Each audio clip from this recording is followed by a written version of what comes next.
খাইয়া লইতাম এখন সিস্টেম করে ফাও খাইতে হইবে বাবুটা থেকে বাবু আশেপাশে কেউ দেখতাছে কিনা দেই গুলু গুলু গুলু গুলু গুলু গুলু ও বার্গার খাই গুলু গুলু গুলু টেস্টি লাগতাছে না একটু সস লাগাইয়া খাই এইবার মজা হইবে গুলু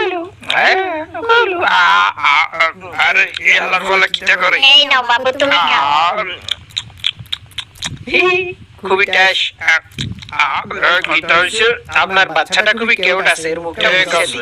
বাবু খাইছো খাওয়ানা খারামি ইন্সপেক্টর কদু সরর বাচ্চা তোরা দরুমি চলন সামনে আগাইয়া যাই মোর ব্যাগটা লইয়া লইয়া ইন্সপেক্টর পুত্রা ধরে নিয়ে গেল তোর বহুত দিন ধরে খুঁজতেছি এখন তো জ্বলন্ত প্রমাণ পকেটের ভিতরে হাত বাইট কর দে মুই দে ব্যাগ সব ঠিক আছে এই যে স্যার ধরেন আপনার ব্যাগ আমের অসংখ্য ধন্যবাদ।